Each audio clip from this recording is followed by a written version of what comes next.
means to overcome, or to conquer, and win. And that's the character for literature, or the arts. 克文, conqueror of the classics. Any of you guys called Kevin?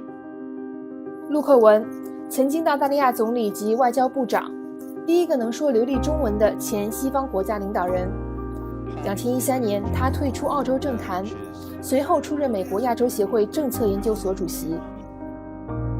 2017年下半年，特朗普政府接连对中国进行贸易调查。It's so nice you have a museum in your building. Do you have like a typical day at Acer Society? No, I don't actually. Like this morning I was on Bloomberg television talking about Korean Peninsula, but also about Afghan Janjang Danda. And then I've got to get home and feed the cat. Cats, we got 2 of them. And so... Yeah. And we call them... the cats' names are Mei Mei and Qing Qing. Oh, they have Chinese names. Yeah. So they're named after Song Meiling, Song Jingling, but we don't have a Song Ailing. Did you have a pet when you were young? Yeah. I grew up on a farm, and so we had hundreds of pets. They were all over the place. But I certainly had cats and dogs. I also had a horse, and so as a kid growing up, so I used to go riding quite a lot. Talking about how you grew up, I really admire your mom. I think she's very determined woman, and she makes some tough decisions at the right time. What does home mean to you when you were very young? And what kind of role does your mother play in your life? I think in the deepest part of the mind of a child, a home equals security, and it equals safety, and it equals love. Because outside the home, you don't know whether you're going to be safe, you don't know whether you're going to be secure, you don't know whether you're going to be loved. Whereas within the home, those things are unconditional. So that for me is the recollection I have, particularly of my mother. My father died when I was about 11. He had an accident. So I was brought up by my mother. And so we had no money. And so she had to train as a nurse, 护士. And she was always putting her first priority with care for the kids, the education of the kids, and the kids' future. She was a good Confucian mother. That's my mum. Anyone here ever listen to what their mum told them to do? Anyone ever do what their mum told them to do? I rarely did. But what my mum said to me was, one day she handed me a newspaper, a headline which said, "Here we have a huge change, and that change is China entering the United Nations." 1971. I had just turned 14 years of age, and she handed me this headline. And she said, "Understand this, learn this, because it's going to affect your future." So being a very good student of history, I decided that the best thing for me to do was, in fact, to go off and learn Chinese. Several decades ago, when you were still a 小路, not a 老路, when you were young, you were in China and you met some Chinese like political and business leaders. And now you met a new generation of Chinese business leaders. What do you see in these Chinese entrepreneurs? What I discover in China each time I go is a greater sense of creativity. And that is young entrepreneurs, middle-aged entrepreneurs, thinking in new ways about how to build a business. It's not just about technology. It's not just about new innovations. It's also about how you deliver services to the Chinese domestic market and then to the international market. So this is a good development. It takes quite a lot of time, but I think China's making some progress. But it's important for these young entrepreneurs to also understand what the global market is like. And it's sometimes quite different to the Chinese domestic market. Back to like 30 years ago, we cannot imagine a Chinese businessman to speak on an international stage, but now we have like Jack Ma and others. You and Jack Ma are good friends, so what do you talk about usually when you are together with him? Does he advise your daughter on how to do business? I don't think so. Well, I think Jack Ma has done a great job in building a business out of nothing. It takes a lot of enterprise to have nothing and then to build something and then to build something very big. And that's why I appreciate Jack's work. Also, He's a human being. He tells a story about when he first learned to speak English, and he had a pen friend in Australia. And so he went and stayed with his pen friend, I think, for several months in Newcastle. And that really helped him with his English. But the interesting thing is that since that time, every year, Jack invites that man's family to Hangzhou for a week's holiday.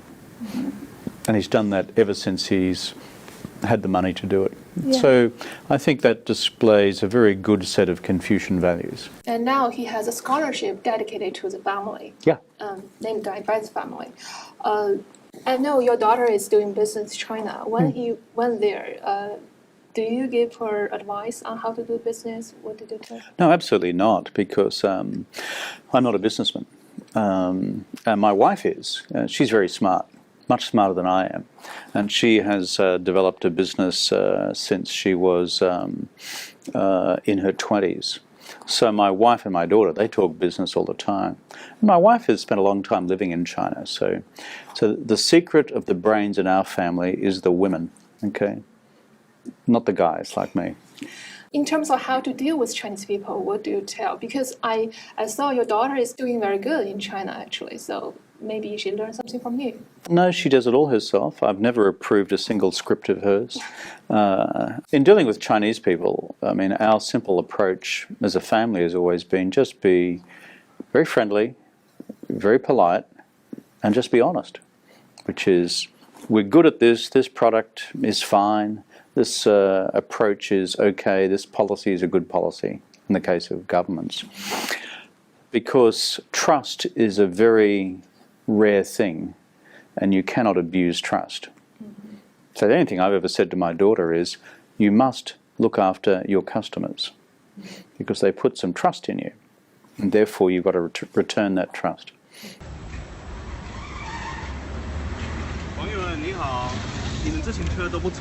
I know you're a good biker. You ride a 飞鸽自行车 back in like 1984. Yeah, I always had my own flying pigeon, and flying pigeons were very good, very simple, but nothing could ever destroy them. At that time, pigeon is still a luxury in China, but now you can see bicycles, like sharing bicycles everywhere. So China witnessed a lot of changes. What do you think is the most significant change? I think one of the smartest things that the Beijing municipal government has done is the bicycle system recently. What's Beijing got as a big advantage? It's flat, and so you can get around the city on a bike pretty easily.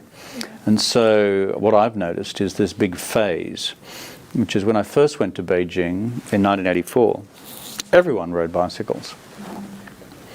And then when I went back to China as Prime Minister and Foreign Minister and a Member of Parliament, practically nobody rode bicycles anymore. And now the bicycles are coming back. So for the environment, it's a great thing. So you witness the biggest change in China is that? Well, the Chinese people have worked out that you cannot just exploit the environment without consequences. And the government and the people have worked out that if you do that, then it just destroys people's health. So you see a range of measures from climate change to cleaning up river systems and these sort of measures, bicycles. Because, and the move to electric cars will be very important as well. If everyone in China was to own a petroleum-based motor vehicle, 1.4 billion of them, frankly, I think you'd strangle China to death. And so moving to electric cars, bicycles, these sorts of practical measures, I think is the way to go. You see that bloke? He's French. His name's Napoleon. A couple of hundred years ago, he made this extraordinary projection. China is a sleeping lion, and when she awakes, the world will shake. China is today not just woken up. China has stood up and China is on the march, and the question for us all is, where will China go and how do we engage this giant of the 21st century? If you start looking at the numbers, they start to confront you in a big way. It's projected that China will become, by whichever measure, PPP, market exchange rates, the largest economy in the world over the course of the decade ahead. They're already the largest trading nation, already the largest exporting nation, already the largest manufacturing nation, and they're also the biggest emitters of carbon in the world. You once said that there's always something new to learn about China. What's your latest new thoughts on China? I think my latest new thoughts on China is to see more and more evidence of China's self-confidence in the world. You read books about it and you read articles about it, but if you know as many Chinese people as I do, 比较多，不就是在网络是直接的，接触，他们对那个全世界的自信 （self-confidence） 越来越大。And I see this in people's individual behavior, their corporate behavior, the political behavior of the Chinese government and state.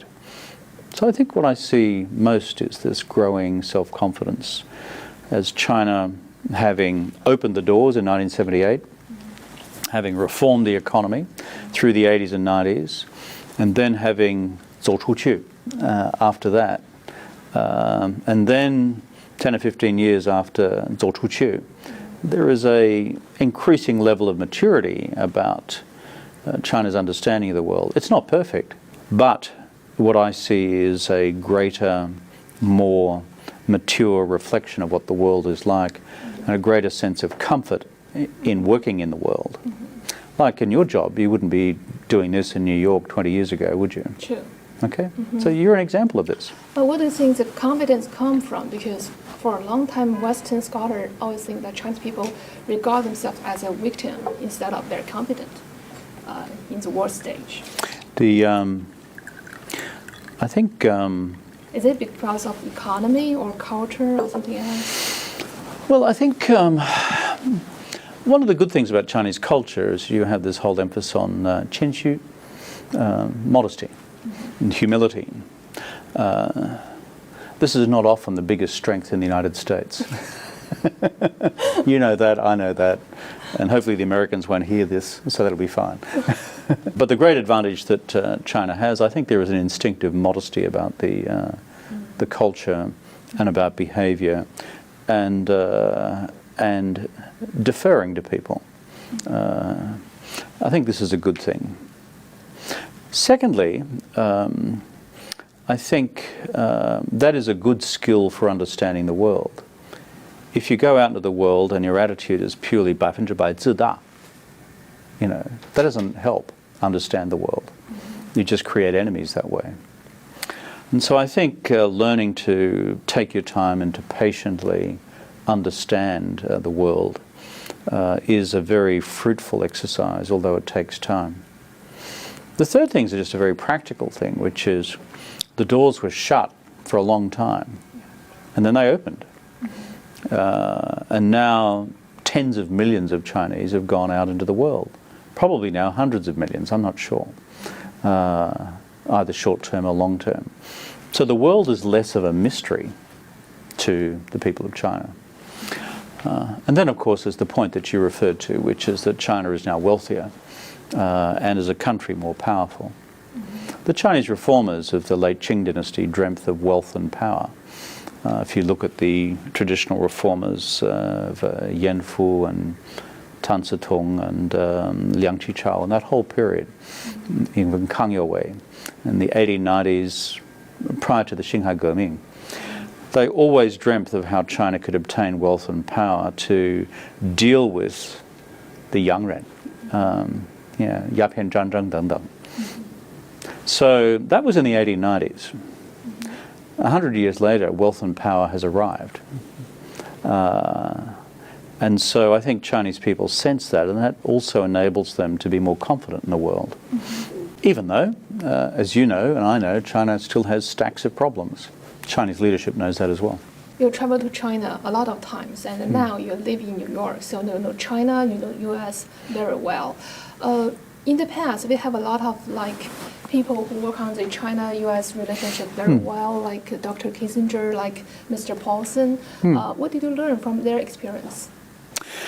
I think with Henry Kissinger, who I know very well, what Henry has concluded a long time ago is, first, a country as old as China does not change its fundamental views of the world quickly or easily. I mean, you've had a philosophical system and a system of language which is now, 4,000 years old, 3,000 to 4,000 years old. And so, as a result, you have a deeply entrenched view of the world and a view of yourself. There are no other countries like that. There are no other countries which are big modern countries which are simultaneously ancient countries. Perhaps Iran or Persia comes closest in terms of continuity. So that's the one thing which Henry emphasizes. I think the second thing is if you're going to try and help US-China relations, it's best to do it quietly. It's a very good principle. It's very easy in politics and in international relations to 说大话。说大话很容易，但是最困难的一件事就是解决好具体的问题，后来不说。That, I think, is a very clever approach from Henry. As for Hank, who I know as well, and so he has had a different perspective to Henry's, who has always been a foreign policy, national security guy. But what Hank has seen is the evolution of the Chinese entrepreneurial mind. And so he is constantly encouraged by what China has achieved in its economy. And so I listen to both of them a lot, and I'm privileged to count both of them as friends. Just now you mentioned Paulson's difference from Dr. Kissinger. What's your difference from them two? I'm an Australian. That's a pretty obvious difference. And I have no illusions about my importance in the world. At the end of the day, I am a former Prime Minister of one G20 country. These guys were respectively Secretary of State and Secretary of the Treasury for the largest country in the world. And so these guys carry a lot of influence. So I don't see myself in their league at all. You once joked about Australians are good at bring the drinks. You provide a suggestion, go and get a drink. Just as you mentioned, China has a long history, and the US is the most powerful country in the world. So how do you make sure that your suggestions are more likely to be taken and more operational? Well, at the end of the day, you can't guarantee that because governments are governments. I have run my own government in the past, and governments ultimately make up their own minds. I think the key to successfully advising a government is to explain carefully your understanding of the interests of China and the interests of the United States. The interests of China as seen through Chinese eyes, but interestingly, the interests of China as seen through American eyes. And sometimes they're not the same thing. And by the same logic, it's important to explain to the Chinese American interests as the Americans see them. So I think half the battle is in removing this problem of perceptions. Some of them are objective difficulties, where it's not a problem of language and culture. I agree with you that you are in a great place to talk to both sides in a way. But you're Sometimes. But you're not a Chinese, not America. You can see it. 100%大鼻子，不算是中国人。 Have you ever come across a situation where you have like an outsider dilemma or like a trust crisis? The outsider dilemma.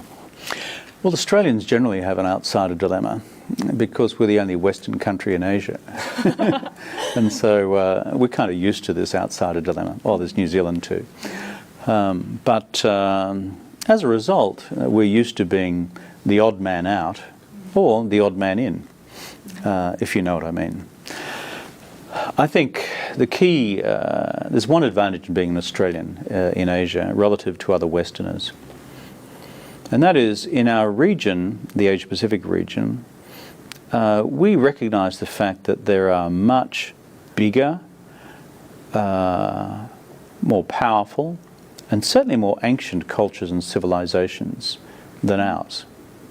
Therefore, that places a burden of responsibility on us to understand these other cultures, to understand China from the inside, to understand Japan from the inside, as opposed to just thinking that these are expressions of Western thinking.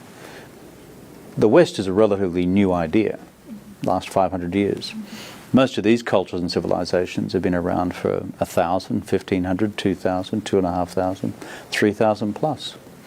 So as Australians, I can't say that we are naturally Chinchu, but we understand that we are new kids on the block, and we understand that we are smaller kids on the block. So therefore we make it our business to understand great powers, whether it's the Americans or you guys. So does that give us an advantage? Sometimes. Is that an outsider's dilemma? I think it's an outsider's advantage, actually. Let's talk about individual case. For example, recently Donald Trump calls for China IP review, and we got the Chinese response. On this case, what do you think? What did you do? What are you going to do to help the two? Well, the Trump presidency is unique. I haven't seen one like it. And I don't think the American people have either, and probably not the Chinese people. Secondly, it's a deeply protectionist government. And they said that before they were elected. They're going to protect American industry against foreign firms, particularly Chinese firms. And since the election, they've done that. They announced the abolition of the TPP before they even started. And now they're beginning to take measures against China. So what can be done about it by people like us? The argument I always put is, never forget, all of us, how we have benefited from open trade and open investment rules. Asia, including China, 30 years ago, while not poor, was certainly not rich. The big thing that's changed it is the whole wealth that has come through open trade and investment between the countries of the region and between the region and the United States, between the region and Europe. So people often forget this, that in decades past, our part of the world was not all that prosperous. But it's prosperous now because of open lines of commerce and investment and trade and business and technology flows and capital flows. So that's the first thing we emphasize, which is, and the second thing we emphasize is, it's very easy to trigger a trade war, which becomes an investment war, which becomes an economic war. And once you do that, our collective wealth collapses. So what we try to do is just to emphasize these two basic truths in our dealings with the Chinese and with the Americans. Will we have an effect or not? I do not know. Because, as I said, this is a unique presidency. So do you think protectionism or populism is only a short-term phenomenon or a beginning of a major, larger global trend? My attitude is not one of making broad predictions, partly because I'm still, if you like, a political activist, which is I want to see changes in a positive direction.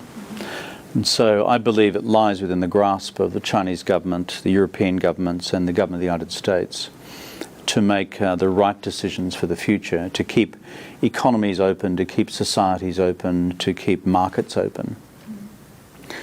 Will they have the political resolve to do that?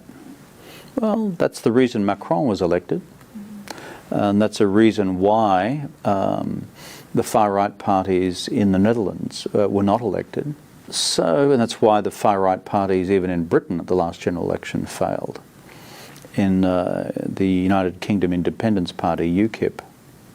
So you see, it's not just one trend towards protectionism. It's a very mixed trend. If you look at the opinion polling in Europe, it's fascinating. 77% of Europeans want to remain within the European Union. Gap is very narrow. No, 77. 77%，那是比较多嘛。And so the whole idea that concerns about cultural identity and protecting your culture equals closing the doors to global trade and investment is a false equation. In Europe, if you look at the opinion poll data carefully, 那是民意调查很清楚呢，一部分的那些因素都是我要保护我本人的我本地区的文化，与此同时呢，不一定等于保护我们的经济，或者采取那个保护主义方面的那个贸易措施。So it's a complex question. I think if policymakers can recognize the difference, we can protect our cultures, that's fine, but understand that our collective wealth lies still with a globalizing economy. The future of US-China relations, the head says there's a way forward. The head says there is a policy framework, there's a common narrative, there's a mechanism through regular summitry to do these things and to make them better. But the heart must also find a way to reimagine the possibilities of the America-China relationship and the possibilities of China's future engagement in the world. Sometimes, folks, we just need to take a leap of faith, not quite knowing where we might land. Is that your mission or your core? No, I think if I've got a core mission or a core value, it's how can you bring about a set of circumstances where political leaders around the world change their thinking about the inevitability of conflict. Because in the back of the mind of most political leaders is a view that history teaches us that conflict is inevitable. So how can you change that? And that for me is a question of deep national psychology. So my mission is how do you explain at a practical level how you can avoid conflict, but also through the evolution of what I describe as common values, which transcend all civilizational traditions, all religious traditions, which reminds us that we're just all human beings. By the way, if you cut that, I bleed the same as you. 就是人类梦。